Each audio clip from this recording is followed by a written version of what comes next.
কয়েক বুদ্ধিজীবী বাংলাদেশে বলতেছে আমরা সুফিবাদী ইসলাম মানি। নাউজুবিল্লাহ বলবেন না? তো কি ভাই ইসলামের ভার্সন আছে নাকি?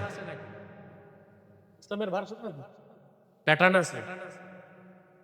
মানুষ যেটা বানায় ওটার ভার্সন থাকে, ওটার প্যাটার্ন থাকে। যেটা আল্লাহ পাঠাইছেন ওটার ভার্সন আছে। এরা ইসলামকে ভাগ করছে, বলে পলিটিক্যাল ইসলাম, রেডিক্যাল ইসলাম, সুফিবাদী ইসলাম। এই সবগুলো কথা কুফুরি কথা, ঈমান থাকবে না। আল্লাহর হাবিব সাল্লাল্লাহু আলাইহি সাল্লাম আল্লাহর কাছ থেকে একটাই দিন এনেছেন, সেটা দিন ইসলাম। ওটার কোনো ভার্সন নাই, ওটার কোনো প্যাটার্ন নাই। সুবহানাল্লাহ। আল্লাহ তাআলাকে জীবনের চেয়ে বেশি ভালোবাসার প্রমাণ দিতে হবে। আল্লাহর সব হুকুম মানতে হবে, সব নিষেধ ছাড়তে হবে। ওয়া ইন্না সামারাতা মাহাব্বাতি রাসূলিল্লাহি সাল্লাল্লাহু আলাইহি ওয়াসাল্লাম ইত্তিবাউ সুন্নাতিহি ওয়াল মুলাযামাতু বিশরিয়াতিহি। আর আল্লাহর হাবিব মুহাম্মদ সাল্লাল্লাহু আলাইহি ওয়াসাল্লামকে জীবনের চেয়ে বেশি ভালোবাসার প্রমাণ, জীবনের চেয়ে বেশি ভালোবাসি তার প্রমাণ দিতে হবে। কিভাবে? প্রশ্ন আসে না? আল্লাহর হাবিব মুহাম্মদ সাল্লাল্লাহু আলাইহি সাল্লামকে জীবনের চেয়ে বেশি ভালোবাসতে হলে আল্লাহর হাবিবের সুন্নতের অনুসরণ করতে হবে, আর ওনার শরীয়তের পাবন্দি করতে হবে। এবার আসেন রাসূলুল্লাহর অনুসরণ কি? প্রশ্ন আসেন। ইত্তেবায়ে রাসূল, রাসূলুল্লাহর ইত্তেবাটাই ইসলাম, ঈমান, শরীয়ত, তরিকত, হাকিকত, মারিফত। রাসূলুল্লাহর ইত্তেবা, ওনার শরীয়ত, ওনার দ্বীন, ওনার সুন্নাহের বাইরে কোনো ইসলাম নাই, ঈমান নাই, শরীয়ত নাই, তরিকত নাই, মারিফত নাই। আছে একটাই মাইরের পথ।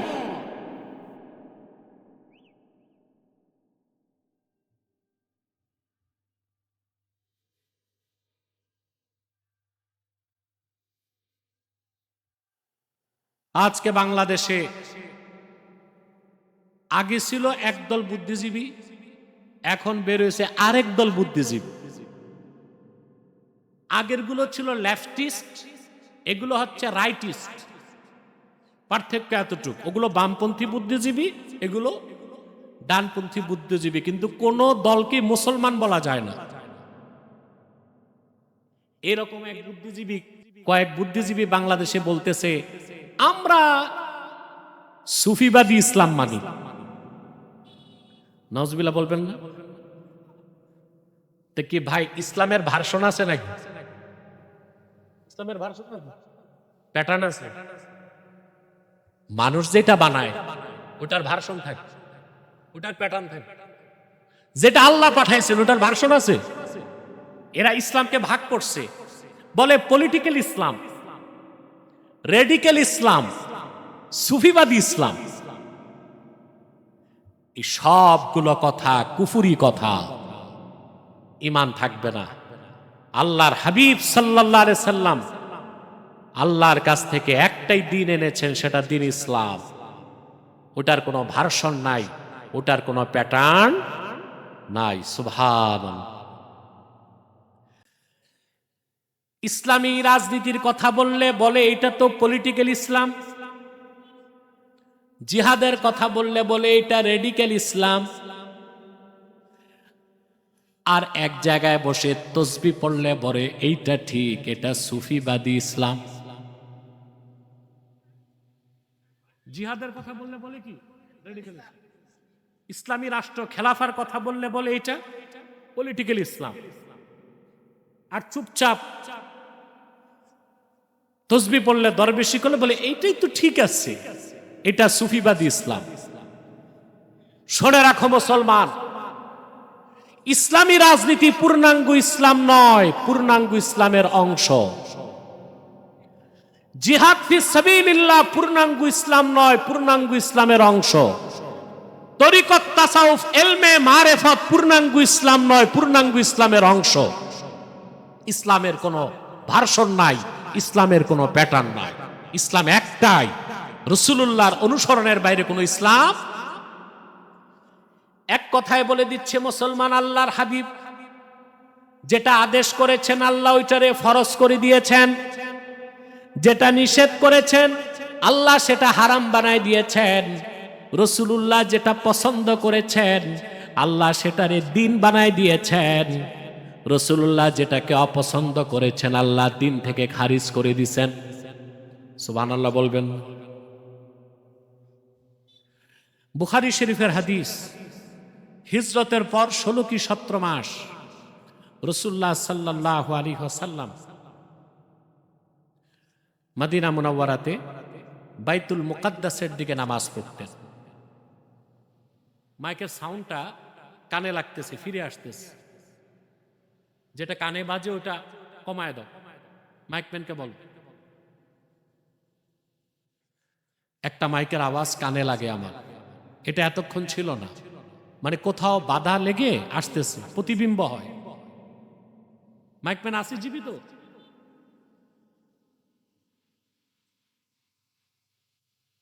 মারা যায় নাই তো? একটা আওয়াজ কানে আসে, ওটা ঘুরাও, আরেকটু তুমি তোমার কানে শুনে ঠিক করো। প্রিয় ভাই বন্ধুগণ, দিছে পুরাই।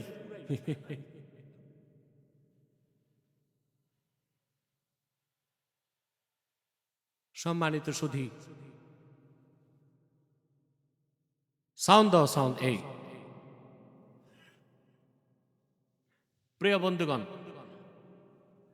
রাসূলুল্লাহ সাল্লাল্লাহু আলাইহি ওয়াসাল্লাম 16 কি 17 মাস বাইতুল মুকাদ্দাসের দিকে নামাজ পড়েছে।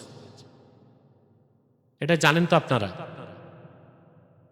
কিন্তু রাসূলুল্লাহর দিলের টান ছিল মক্কার দিকে, কাবার দিকে। সুবহানাল্লাহ, দিলের টান ছিল। আল্লাহর হাবিব মুখ ফুটে কিছু বলতেন না, শুধু আকাশের দিকে তাকাতেন। আল্লাহ তাআলা ডাক দিয়ে বললেন, কদ নারা তাকাল্লুবা ওয়াজহিকা ফিস সামা। প্রিয় হাবিব মুহাম্মদ সাল্লাল্লাহু আলাইহি ওয়াসাল্লাম, আপনি বারবার আকাশের দিকে তাকান, এটা দেখতে আমার ভালো লাগে, আমি দেখি। সুবহানাল্লাহ। অচিরে আমি আপনার মন যেটাকে চায় সেটাকে কিবলা বানায় দিব। মসজিদ জুল কিবলাতাইন, যে মসজিদের নাম মদিনা মুনাওয়ারায় রাসূলুল্লাহ সাল্লাল্লাহু আলাইহি সাল্লাম সাহাবায়ে কেরামকে নিয়ে আসর নামাজ পড়তেছিলেন। কোন নামাজ? রুকুতে যখন গেলেন আল্লাহ তখন কিবলা পরিবর্তনের হুকুম করলেন। ফাওয়াল্লি ওয়াজহাকা শাতরাল মাসজিদিল হারাম। মুহাম্মদ সাল্লাল্লাহু আলাইহি ওয়াসাল্লাম আপনার চেহারা মোবারক বাইতুল মুকাদ্দাসের দিক থেকে কাবার দিকে ফিরিয়ে নেন। কিবলা ঘুরে গেল। রাসূলুল্লাহ যেটা পছন্দ করছেন আল্লাহ সেটা কি করছেন? কিবলা বানাই দিয়েছেন। তিনি যেটা পছন্দ করছেন সেটা দিন হয়ে গেছে, তিনি অপছন্দ করছেন বদ্দিন হয়ে গেছে। তিনি হুকুম করছেন ফরজ হয়ে গেছে, তিনি নিষেধ করছেন হারাম হয়ে গেছে। ফাত্তাবিউনি, আল্লাহকে যদি পেতে চাও আমার অনুসরণ করো। রাসূলুল্লাহর অনুসরণটাই ইসলাম, এর বাইরে কোনো ইসলাম আমরা করব? জীবনের সকল ক্ষেত্রে রাসূলুল্লাহর অনুসরণ করব। কিভাবে? রাসূলুল্লাহর অনুসরণ মানে হচ্ছে রাসূলুল্লাহর সুন্নতের অনুসরণ। সুন্নতের অনুসরণ। এখন সুন্নত অর্থ কি এটা আমরা বুঝি না। আমরা সুন্নত মনে করি দস্তরখানে খাওয়া, মাথায় টুপি দেওয়া, দুপুরে খাবারের পর একটু বিশ্রাম, রাতে খাবারের পর একটু হাঁটা, মেসওয়াক করা, এই তো আমরা সুন্নত বুঝি। সুন্নত এত ক্ষুদ্র অর্থে আসে নাই। সুন্নত শব্দের অর্থ হচ্ছে আম্মা সুন্নাতু ফাহিয়া মা সান্না রাসূলুল্লাহ সাল্লাল্লাহু আলাইহি সাল্লাম। আল্লাহ রাসূল সাল্লাল্লাহু আলাইহি সাল্লাম ইহকালীন কল্যাণ ও পরকালীন মুক্তির জন্য যেটাকে নীতি বানায় দিয়েছেন সেই নীতির নাম সুন্নাত। নীতির নাম ইহকালীন কল্যাণ পরকালীন মুক্তির জন্য ব্যক্তি জীবন, সমাজ জীবন, রাষ্ট্র জীবন, নামাজ, রোজা, হজ, যাকাত, ইবাদত বন্দেগী, উঠা বসা, চলাফেরা, পোশাক পরিচ্ছদ, খাওয়া দাওয়া, শিক্ষা, সংস্কৃতি, জীবনের সকল ক্ষেত্রে মুহাম্মদ সাল্লাল্লাহু আলাইহি ওয়াসাল্লাম ১৫০০ বছর আগে যে নীতি নির্ধারণ করেছেন, সেই নীতির নাম সুন্নতে নববী। এইভাবে কি আমরা সুন্নতকে বিশ্বাস করছি? কথা বলেন। আমাদের আইন আদালত কি সুন্নত তরিকা? আমাদের দেওয়ানি ফৌজদারি সুন্নত তরিকায়? আমাদের শিক্ষা সংস্কৃতি সুন্নত তরিকায়? আমাদের পোশাক পরিচ্ছদ সুন্নত তরিকায়? আমাদের ব্যবসা বাণিজ্য সুন্নত তরিকায়? জীবনের সকল মৌলিক ক্ষেত্রে মানুষ কিভাবে চলবে, কোন পথে কল্যাণ, পরকালে মুক্তি, ওই সব ক্ষেত্রে রাসূলুল্লাহ সাল্লাল্লাহু আলাইহি সাল্লাম নীতি নির্ধারণ করে দিয়েছেন। সেই নীতির নাম সুন্নতে নববী। আপনাকে সুন্নত পুরা বিশ্বাস করলেই আপনি মুসলমান, আর যতটুক আমল করবেন ফজিলত হিসেবে আপনার মর্যাদা তত বাড়তে থাকবে। বলেন সুবহানাল্লাহ। আমি যা দেখি বাংলাদেশে শুধু আওয়াম না, আলেমরাও সুন্নতকে গ্রহণ করছে ফজিলত হিসেবে, নীতি হিসেবে গ্রহণ করতে পারেন। অতএব সুন্নতকে গ্রহণ করতে হবে কি হিসেবে? নীতি হিসেবে।